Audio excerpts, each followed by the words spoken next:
はその名のように江戸城本丸の奥まった一角にあり、将軍様以外は男子禁制、およそ1000人にも及ぶ女ばかりの世界でございました。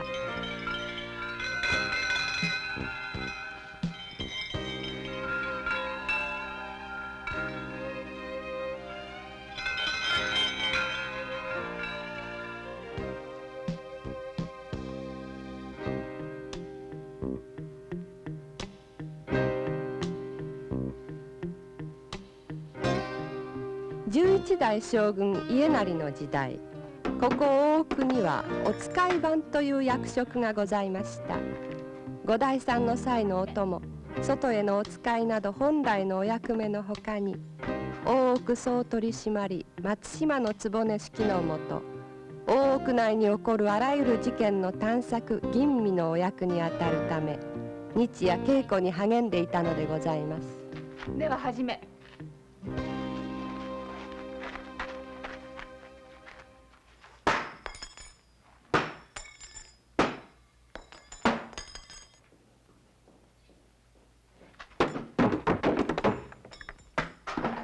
殿ご本。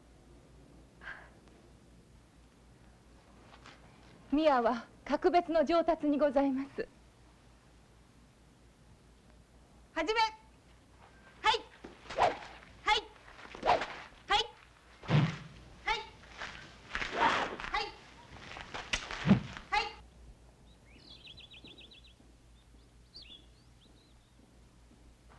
お世継ぎ決定のご披露でございますが、いよいよ来月と迫りました。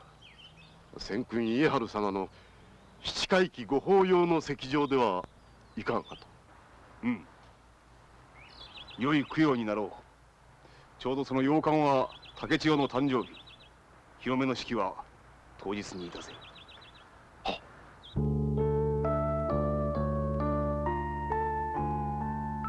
この1年慣れぬ大奥でよう励みましたな。お役目大事にしっかりと頼みましたぞ。はい。美和、佐藤、春、そなたたち今日より晴れてお使い番です。はい、はい。この時すでに三原3人の巣立ちを待ち構えていたように、やがて大奥中を震撼とさせる大事件の幕が早切って落とされていたのでございます。もういいかい。まだだよ。若君様、途中危のうございます。鬼に分かってしまうではないか。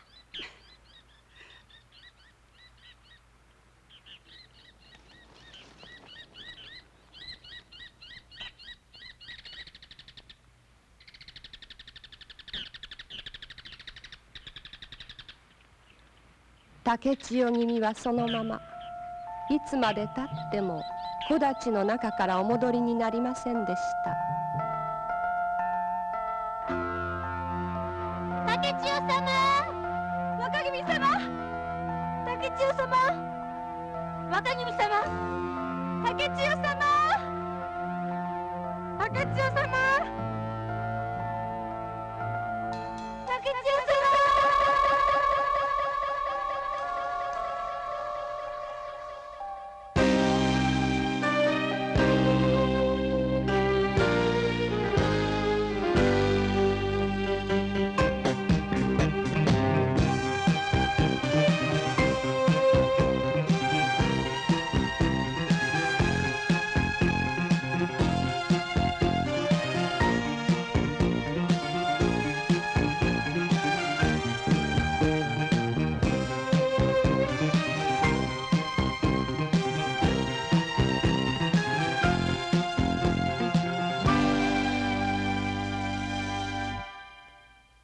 竹千代君が行き方知れずになられました。